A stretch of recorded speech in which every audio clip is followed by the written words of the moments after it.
Back to my channel again. Today in this video I'll be discussing journal medicine synopsis, and in this video I will be discussing step by step all the points that have been given in the dental pulse. And the people who are new on my channel, if you are studying dentistry in whatever year you are, and if you want to give higher exams, you want to gain knowledge, you can watch my videos. And you can also recommend your friends and families who are in dentistry. Plus, if you find anything helpful in my video, you can like it. You can also comment down your queries, I'll answer them. And do subscribe, because it really motivates me to make more and more videos. So let's get started. Okay, first of all, I want like to tell you that journal medicine is a subject in which you need to cram up very large number of things. Okay, synopsis is comparatively very less in comparison to the MCQs, but whatever is given in the synopsis is actually that you need to mug up. Okay, and journal medicine is very vast subject, and if we talk about it in terms of dentistry, so it is a basic subject that will come up in dentistry. Basic questions will come up, and plus if we go very deep into the details like each and every point, so it will consume up a very huge time, so we don't want it. That's why we'll be trying to concise it as much as possible, and I'll try to complete the synopsis of medicine as early as possible so that we can revise it. So let's get started. The first table is based on the clinical signs that will be shown up on the type of lesion or the location of the lesion.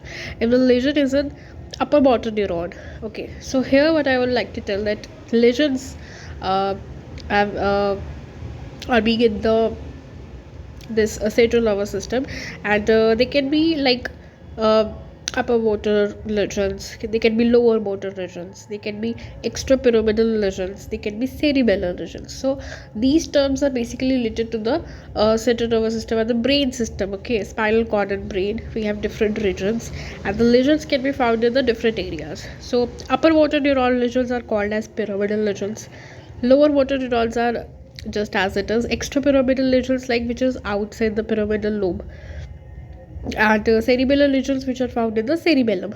Okay, so based on the location we have different lesions, and this table is being telling you about the signs, different signs which will be shown in the different regions of the lesions. So plus we will talking about the comparative properties. So if we talk about the first point, that is power. So power in upper motor lesions is very weak.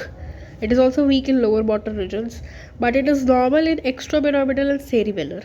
So what you need to know that if it is talking about extrapyramidal and cerebellar, the power is very normal in comparison to lower motor and upper motor, which have very weak power. Talking about tone, that is muscle tone. Now, what will be the condition of the muscle? Is it too much tensed or is it relaxed? Okay, so upper motor neurons will have hypertonic muscles. Hypertonic, that is very spastic muscles. जो muscles जिनको upper motor neurons supply कर रहे होंगे, वो जो muscles होंगे वो काफ़ी ज़्यादा स्पास्टिक रहेंगे और काफ़ी ज़्यादा हाइपोटोनिक रहेंगे. वहीं पे लोअर मोटर लेजन अगर होता है, तो जो मसल्स जिनको लोअर मोटर न्यूरॉन सप्लाई कर रहे थे उनमें मार्क्ड फ्लैसिडिटी आपको दिखाई देगी, हाइपोटोनिया आपको दिखाई देगा उन मसल्स में. तो डिफरेंट रीजन के मसल्स डिफरेंट सप्लाई होती है उनकी. अगर अपर मोटर लेजन वाले जो मसल्स हैं उनमें अगर आप देखोगे तो आपको हाइपोटोनिया दिखाई देगा. वहीं पर अगर आप लोअर मोटर रीजन के न्यूरॉन्स की सप्लाई को देखोगे तो वहाँ के जो मसल्स होंगे उनमें हाइपोटोनिया, उसको फ्लैसिडिटी बोलते हैं. वहीं पर अगर हम एक्स्ट्रा पिरामिडल की बात करें तो यहाँ पे रिजिडिटी दिखाई देगी मसल्स में, कॉग व्हील और लेड पाइप अपीयरेंस होगी. कॉग wheel, you can go and search out about कॉग wheel. It is usually found in the upper limbs में मिलता है कॉग व्हील. और जो हमारा लेड पाइप है, लेड पाइप अपीयरेंस, वो हमारी लोअर लिम्स में अपीयरेंस मिलती है. तो अगर बात करें एक्स्ट्रा पिरामिडल की, तो अपर लिम्स में कॉग व्हील अपीयरेंस होगी और लोअर लिम्स में लेड पाइप अपीयरेंस होगी. और ये जो मसल्स हैं ये रिजिड हो गए। वहीं पे सेरिबेलर अगर रिजिड की बात करें, अगर सेरिबेलर में रिजिड होता है तो वहाँ के जो मसल्स हैं उनकी कोई एक्टिविटी में कोई खास फर्क नहीं पड़ेगा। बात करें वेस्टिंग या फिर एट्रोफी, अगर मसल्स कुछ रीजन्स में क्या होता है, मसल्स को सप्लाई ही नहीं मिल पाती, वो वेस्ट हो जाते हैं, वो बिल्कुल काम नहीं कर पाते, और अगर कोई चीज़ काम नहीं करती तो उसकी एट्रोफी हो जाती है। तो अपर मोटर न्यूरॉन्स में ऐसा कुछ नहीं होता, अपर मोटर न्यूरॉन्स के मसल्स वेस्ट नहीं होते। लोअर मोटर न्यूरॉन्स के जो मसल्स हैं जो फ्लैसिड पड़े होते हैं, और फ्लैसिड का क्या मतलब है कि वो काम नहीं कर रहे, वो कंट्रैक्ट नहीं हो सकते, तो उनमें मार्क्ड वेस्टिंग या फिर एट्रोफी ऑफ मसल दिखाई देती है। This is the cardinal feature, it's very important, lower motor neurons. Extra pyramidal और सेरिबेलर में ऐसा कुछ नहीं देखने को मिलता, तो सिर्फ और सिर्फ लोअर मोटर न्यूरॉन्स में भी देखने को मिलता है। सुपरफिशियल रिफ्लेक्सेस की अगर हम बात करें तो that is absent in upper and lower motor neurons and it is normal in extrapyramidal and cerebellar.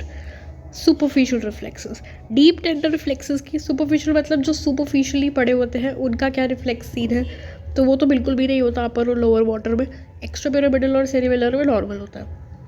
Deep tender reflexes की बात करें तो एक्स्ट्रापिरामिडल और सेरिबेलर में नॉर्मल है, लेकिन वहीं पर एग्जीक्यूटिव रिस्पॉन्स आता है डीप टेंडर रिफ्लेक्सेस का in case of upper motor neurons, और नो रिस्पॉन्स और रिड्यूस रिस्पॉन्स आता है लोअर मोटर न्यूरॉन्स में। So it can be differentiating feature कि अगर अपर मोटर सप्लाई है और मसल्स में तो वो जो टेंडेंसी है उनका जो रिफ्लेक्स डीप टेंडर रिफ्लेक्स है वो एग्जीग्रेटेड होगा in case of upper motor neurons.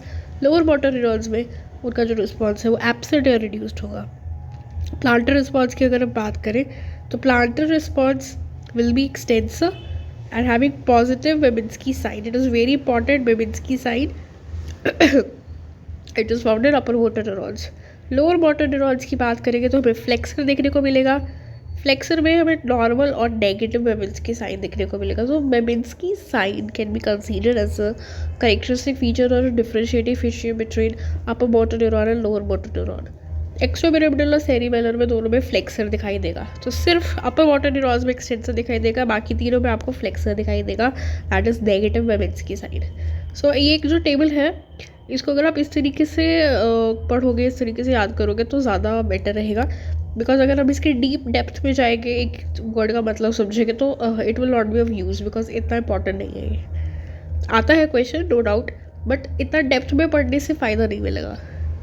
Talking about different diseases and the different factors, it is important and it do come in the paper. Haemophilia A जो होता है वो क्लासिकल हीमोफीलिया बोलते हैं उसको, उसमें फैक्टर नंबर 8 की डेफिशिएंसी होती है, क्लॉटिंग फैक्टर नंबर 8। और मेन जो चीज़ होती है इसके अंदर हीमोफीलिया ए के अंदर क्या होता है, क्लॉटिंग और पार्शल थ्रोम्बोप्लास्टिन टाइप जो है वो बढ़ जाता है। क्लॉटिंग टाइम बढ़ जाता है मतलब ब्लीडिंग टाइम नहीं बढ़ता, जैसे अगर नॉर्मली जितना ब्लीडिंग टाइम होता है उतना ही रहता है, लेकिन क्लॉट बनने का जो टाइम है वो बढ़ जाता है। हीमोफीलिया बी में क्या होता है, which is called as Christmas haemophilia, which is having a deficiency of factor number 9। इसमें भी सेम एज हीमोफीलिया ए होता है, तो हीमोफीलिया ए और हीमोफीलिया बी दोनों के फीचर सेम है, दोनों में क्लॉटिंग टाइम और पीटीटी टाइम बढ़ता है, ब्लीडिंग टाइम नॉर्मल रहता है। पैरा हीमोफीलिया जो होता है which is having a deficiency of factor number 5 has a role in both extrinsic and intrinsic pathway। Question आता है ऐसा फैक्टर बताओ जो दोनों इंट्रिंसिक एक्सट्रिंसिक में दोनों में होता है, उसमें होता है फैक्टर नंबर 5, और पैरा हीमोफीलिया में फैक्टर नंबर 5 नहीं होता। उस केस में क्या होता है, हमारा ब्लीडिंग टाइम नॉर्मल रहता है लेकिन बाकी तीनों टाइम बढ़ जाते हैं, ब्लीडिंग टाइम नॉर्मल रहता है। वही बात करेंगे अगर वैस्कुलर हीमोफीलिया की, तो वैस्कुलर हीमोफीलिया को हम वॉन विल-ब्रैंड डिजीज़ भी बोलते हैं, जिसमें कि वॉन विल-ब्रैंड फैक्टर की डेफिशिएंसी होती है। ये एक ऐसा हीमोफीलिया है जिसमें ब्लीडिंग टाइम बढ़ जाता है, बंदा काफ़ी टाइम तक ब्लीड करता रहता है।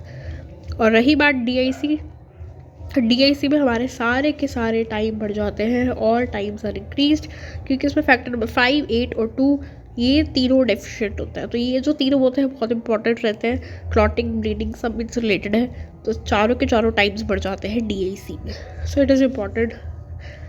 After that in this table we be talking about pathological processes और different types of features, okay, it is important. So pleural fusion और empyema, okay, empyema and pleural effusion. Pleural effusion क्या होता है? जो pleural cavity होता है, ठीक है, उसके जो हमारी लंग्स होते हैं, लंग्स में ये हमारी एक लेयर होती है और इनके लीड के बीच का जो स्पेस होता है that is your plural space और प्लूरल कैविटी। तो इसमें क्या होता है? फ्लूइड भर जाता है, दैट इज़ प्लूरल इफ्यूजन। एपाइमिया का क्या मतलब होता है? प्लूरल स्पेस में अगर पस भर जाए, इनका कंपैरिजन टू फ्लूइड, अगर पस फॉर्मेशन हो जाए, दैट इज़ योर एपाइमिया। ये दोनों केस में क्या होता है? जो मीडियस्टाइनम है हमारा, ये जो नीचे मीडियल स्टाइनल डिस्प्लेसमेंट हो जाती है टुवर्ड्स द अपोजिट साइड। अगर मान लो ये वाला लंग अफेक्टेड है तो जो हमारा मीडियस्टाइनम है दैट विल बी ग्रॉसली अगर आप देखोगे तो उस बंदे का ऐसा लगेगा कि उसका मीडियस्टाइनम थोड़ा सा शिफ्टेड है एक साइड पे, तो अपोजिट साइड में शिफ्ट हो जाता है ये। परकशन अगर आप करोगे इसके ऊपर तो आपको डल स्टोनी अपीयरेंस, डल स्टोनी साउंड सुनाई देगी। ब्रीदिंग साउंड्स अगर आप इसकी स्टेथोस्कोप से सुनने की कोशिश करोगे so it will be very diminished and very minute, absent होगी। एडेड साउंड्स की अगर बात करें तो हमें क्या एक्स्ट्रा साउंड सुनाई देखने को मिलेगी? प्लूरल रब अब इफ्यूजन सुनने को मिलेगा, प्लूरल रब। तो it is important to know the different features, क्योंकि मेडिसिन में सारी चीज़ें आती हैं। तो प्लूरल इफ्यूजन पाई में अब आपको क्या लगेगा कि मीडिया स्टाइल अब आपका डिफरेंट साइड पे डेविएट हो जाएगा, प्लस आपको स्टोरी डल, परकशन और डिमिनिश्ड ब्रीदिंग साउंड सुनाई देखने को मिलेगी।